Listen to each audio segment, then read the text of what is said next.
Oi, gente do bem. Vamos apoiar as publicações da Fundação Bezerra de Menezes? É só curtir, se inscrever no canal, ativar as notificações e compartilhar com os amigos. Simples assim. Contamos com o apoio de vocês.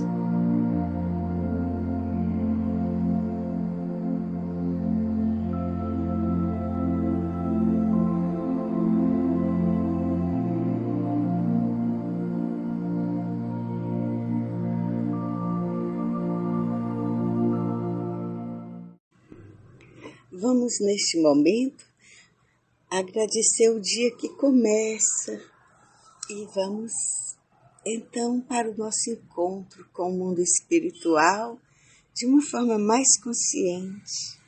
O nosso encontro com Jesus, que nos apresenta um mundo, um universo infinito, gerido por um Deus sábio, bom, justo. Vamos pedir os espíritos amigos para nos auxiliarem neste momento da reflexão, a chegar perto do coração do Cristo, hoje e sempre. Neste evangelho de hoje, meu reino não é deste mundo, a gente vai ler, estudar, portanto, o item chamado o ponto de vista, só que de uma certa forma. A gente já estudou muitas vezes e hoje vamos estudar de uma certa forma. Vamos ver a necessidade da cura. Essa cura que os discípulos faziam depois que ficaram apóstolos, depois da crucificação de Jesus. E vamos ver algumas situações de cura, o que elas trazem de questões e como, dependendo do ponto de vista, a gente se situa diante dos problemas, como da saúde, por exemplo, problemas de doença em qualquer nível. A gente se situa como um espírito aprendente, querendo resolver coisas do seu espírito e que certamente, como ser que reencarna muitas vezes, carrega um corpo espiritual com mazelas, vamos dizer, ou com o registro de coisas que fizemos em muitas vidas para trás, coisas que têm um valor para o espírito, para o amor, e coisas que lesaram o outro, que infringem a lei do amor. Então, estas infrações, elas deixam como que marcas no nosso corpo espiritual. E mais, pode ser que mais cedo ou mais tarde elas podem vir para o corpo físico, ou podem ser curadas aí mesmo, quando, como ensina Eurípides Barçanufo, ali mesmo se lava essas marcas com o amor que a gente ama. Mas será que a gente ama tanto assim, a ponto de lavar todas as marcas do passado? Ainda não. Só com a evolução que a gente vai transmudando essas energias deletérias que ficam no corpo espiritual, energias sem valor, vamos dizer assim, que registram maldades, vamos ser simples, e substituindo-as por energias luminosas. Quando o Gésio Gonçalves, que tinha sido um déspota, matado muita gente em outras vidas, reencarna com a hanseníase, ele até escrevia, se correspondia com Chico Xavier. Ele sabia já das causas, ele era um grande médium, nos lugares das suas últimas doenças, que ficaram doendo muito, e que, vamos dizer, a hanseníase ou lepra machucou mais, quando ele aparecia para as pessoas, às vezes aparece ainda hoje, pessoas que se ligam nele, que pedem por ele ajuda, naqueles lugares onde mais a doença machucou, feriu, apareciam luzes de maior intensidade, de uma intensidade grande. O próprio Chico viu. Ele foi visitá-lo, agradecê-lo pela referência, pela correspondência, pelo afeto, pelas preces. Então a gente vai ver aqui o ponto de vista. A ideia clara e precisa que se faz da vida futura dá uma fé inabalável no futuro, e essa fé tem consequências imensas sobre a moralização dos homens, quando muda completamente o ponto de vista sob o qual eles examinam a vida terrestre. Para aquele que se coloca pelo pensamento na vida espiritual, a vida corporal não é mais que uma passagem, importante sim, mas de curta duração, num país ingrato. As vicissitudes e as tribulações da vida não são mais que incidentes, ou lições, ou desafios, não é? Que recebe com paciência, porque sabe que não são senão de curta duração e devem ser seguidos de um estado mais feliz. Mas vamos passar para o outro item, dá sempre para colocar só alguns matizes, não é? Se todo mundo pensasse assim, você podia dizer, ninguém se ocuparia mais com as coisas terrestres, se a gente pensasse que as coisas são transitórias na Terra. Ele está contra-argumentando, né? Não, é certo que não é assim, diz o texto, aqui é Kardec. O homem procura instintivamente seu bem-estar, é até um instinto, na verdade uma lei espiritual, a lei de conservação, né? E mesmo com a certeza de não estar, senão por pouco tempo num lugar, todo mundo quer estar ali o melhor possível, fazendo o melhor possível e fazendo o menos mal possível a si e aos outros. Não há ninguém que, achando um espinho sob a sua mão, não atire para não ser picado pelo espinho. Ora, a procura do bem-estar força o homem a melhorar as coisas, possuído que está do desejo de evolução e da lei espiritual de conservação, que é uma das leis da natureza mesmo, uma das leis da natureza ou, portanto, do espírito.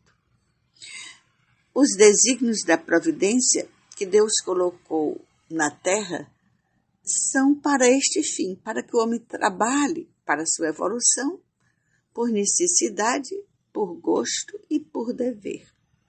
Deus não condena prazeres terrestres, mas o abuso desses prazeres em prejuízo das coisas da alma é que nos faz mal.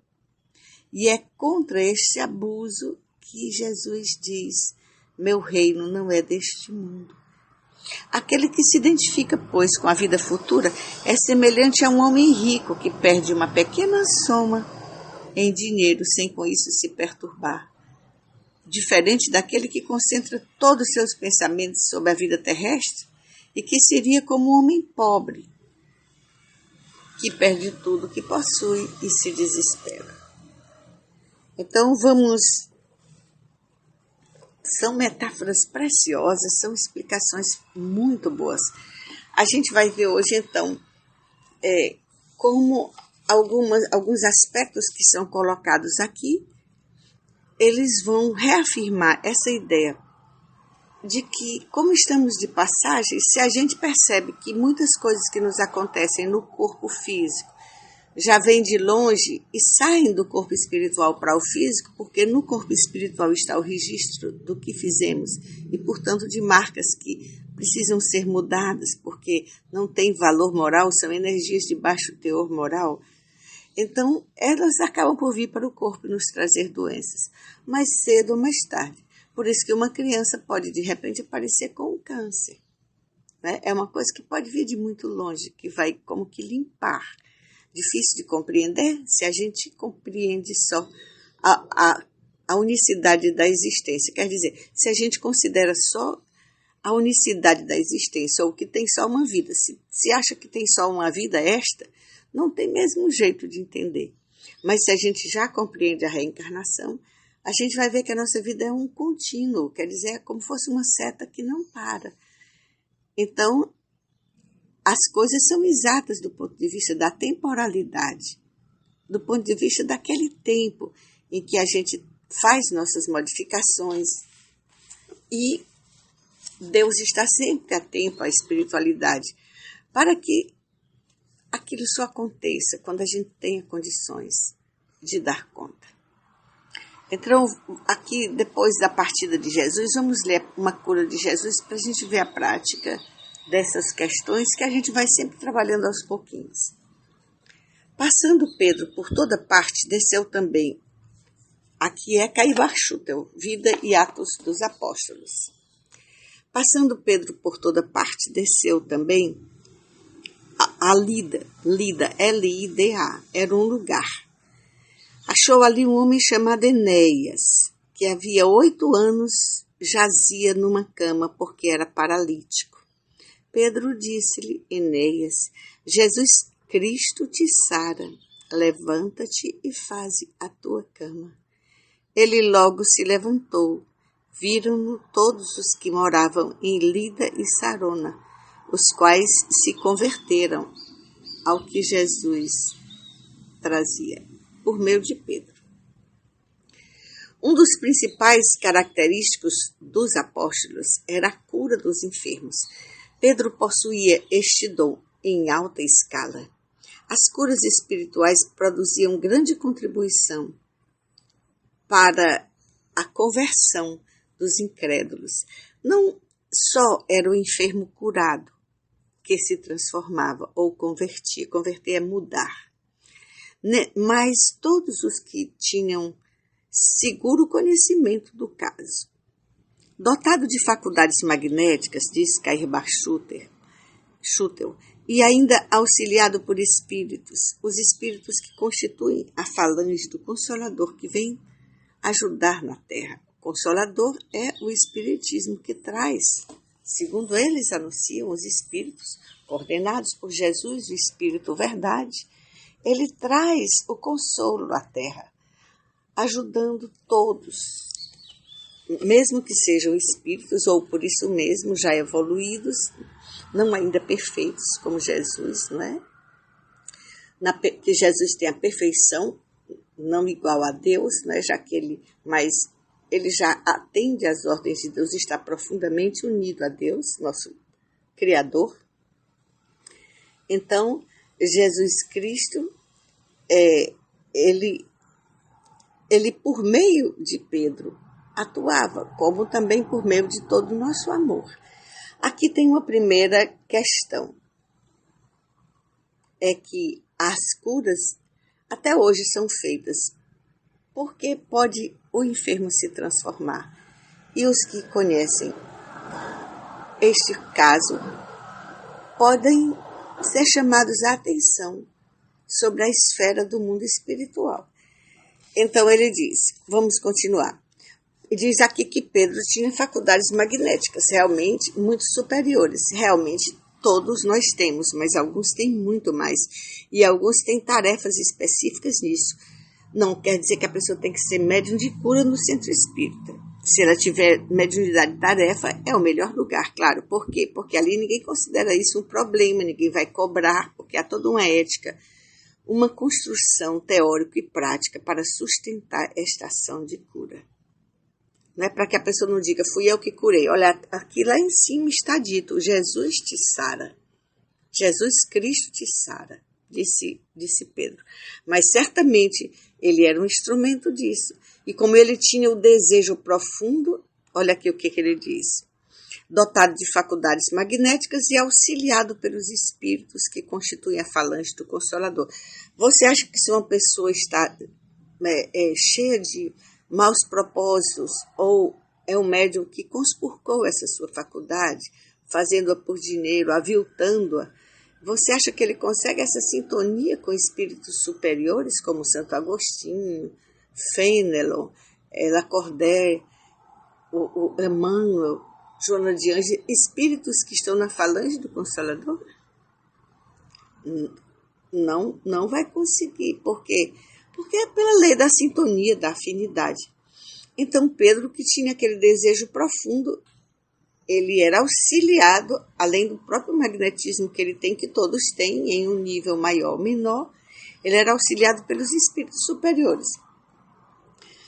Aí aqui diz assim, o amor opera milagres, nesse sentido de transformações muito grandes, ao passo que a sabedoria ela é um pouco mais tardia na sua ação.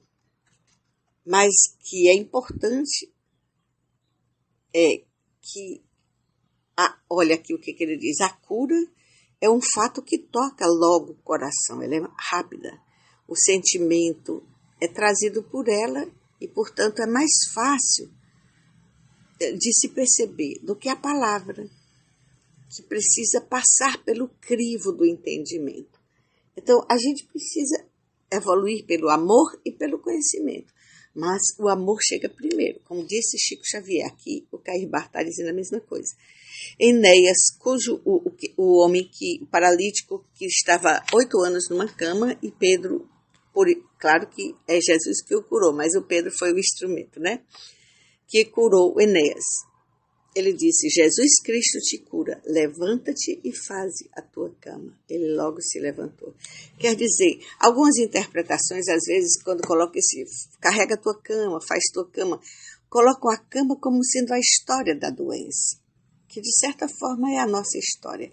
A gente precisa levantar-se a partir dela. Não é assim, não tenho nada com isso, não. Não, você se renova, mas você é você mesmo. Então, Enéas, cujos nervos se achavam entrevados, tendo recebido fluidos vitalizantes, que é da mediunidade de cura auxiliado pelos espíritos, pôs em ação estes fluidos por meio da vontade, do desejo de ajudar, do amor, e pela conexão que ele fazia com o plano espiritual, isso juntava mais os espíritos nesta ação. As curas espirituais constam, como se vê, das histórias todas do espiritismo. E elas mostram que os fenômenos mediúnicos, aqui já estou trazendo o Herculano Pires, estão na base de todas as religiões. Tem um outro momento em que Pedro ressuscita Dorcas. Havia em Jope, aquela casinha onde morava Abigail, só que aqui está falando de outra coisa, uma discípula de nome Tabita, que quer dizer Dorcas. Ela estava cheia de boas obras e esmolas que fazia. Naqueles dias, adoecendo, ela ficou como que entrevada e pensava-se que ela havia morrido. Depois de a lavarem e vestirem, puseram no cenáculo, no lugar onde todos se reuniam os cristãos. Ela era cristã. E ela ficou ali. Como as pessoas colocam a pessoa no caixão, é como se fosse assim, no caixão de defunto, o povo diz, não é assim? Então, como Lida, a cidade que Pedro estava, que ele tinha curado Enéas, era pertinho de Jope, os discípulos, sabendo que Pedro estava lá, foram chamá-lo, e ele foi. Pedro chegou, viu ali assim que ele chegou no cenáculo, no lugar que estava o caixão com Tabita, ou o nome dela era Dorcas, né? Dorcas, que chamavam Tabita, não é? Assim que ele chegou lá, as viúvas que estavam lá, eles são o grupo de mulheres, vamos dizer assim, que em sua maioria ali eram viúvas, estavam chorando, porque eles pensavam ser a morte das moças. E todas elas mostravam as túnicas e as capas que Dorcas fazia quando estava com elas para ajudar os outros. Então, você vê a sequência de fatos. E Pedro então pediu que todos saíssem, se pôs de joelhos para concentrar-se mais e orou, pedindo a Deus que lhe ajudasse ali. E voltando-se para o corpo de Tabita, disse, Tabita, era Dorcas, né? Tabita, levanta-te. E ela abriu os olhos. E vendo a Pedro, sentou-se. Ele deu-lhe a mão e levantou-a. E chamando os santos, quer dizer, e as viúvas, quer dizer, acho que chamando os espíritos para agradecer, e também as pessoas santos eram as pessoas muito boas da comunidade cristã, que mereciam ter esta confirmação da sua fé. E as viúvas que trabalhavam para os outros com Dorcas, ou com a Tabita, fazendo as túnicas, as roupas, para distribuir com quem não tinha. Então ele apresentou-a viva, recuperada. Isto tornou-se conhecido em toda Jope e muitos creram em Jesus. Pedro ficou ainda muitos dias em casa de um curtidor chamado Simão, curtidor de couro, né? As obras, ao comentário de Cair Bar Schutel, né? Aquele que a gente contou a história dele, que é linda, né? Podemos contar outra vez de novo, pegando alguns ângulos diferentes. As boas obras são um grande atrativo dos espíritos que desejam crer, e mesmo de outros que por ali são chamados. A caridade que obra, que atua com humildade, atrai os espíritos superiores. Se Dorcas ou Tabita não tivesse boas obras, talvez não tivesse merecido proteção tamanha dos discípulos. O testemunho das viúvas apresenta a presença rápida de Pedro e a assistência dos espíritos que ali ajudavam Pedro a operar em nome do Cristo. Então aqui tem toda uma sequência de fatos, mas vamos terminar que é curtinho.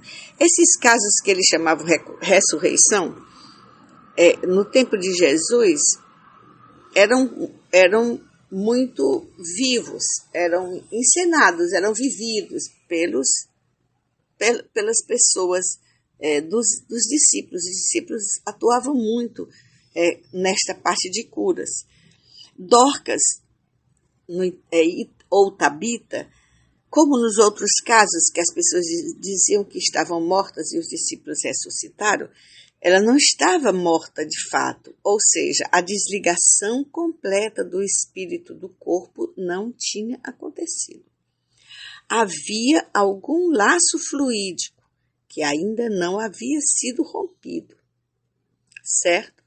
E a ação espiritual, por meio de Pedro, conseguiu a volta da mulher, já quase em desligamento completo do corpo, ou seja, já quase, aí já não tinha jeito, já quase desencarnada. Aí ele diz que muitos foram os que creram, além da própria confirmação do grupo cristão que recebeu essa graça, né? Quer dizer, essa presença de Pedro confirmando sua fé cristã. Então a gente percebe aí uma coisa que está também em jogo, uma informação. As obras dela falavam por ela, as pessoas que pediam por ela também, e o próprio merecimento da Tabita ou Dorcas eram forças que atraíam a ajuda naquele momento chave. Pedro, a atenção de um médium, a atenção para poder ajudar, sempre em nome do plano superior, em nome de Jesus Cristo. Ele não dizia, eu curei, não, muitos caem nisso, e aí começam a se perder. Então ele disse, Jesus te sara, te cura. Essa humildade também atrai os bons espíritos, os espíritos superiores que ajudam na Terra.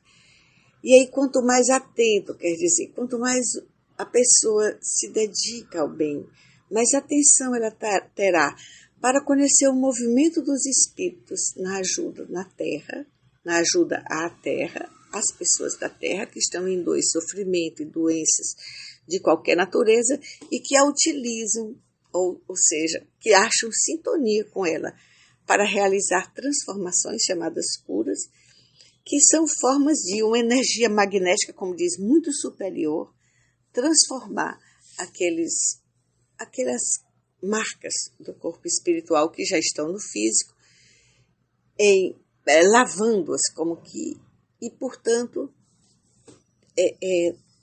transmudando-as, ajudando o ser a se transformar e a partir para novas possibilidades, sem mais aquela marca doentia.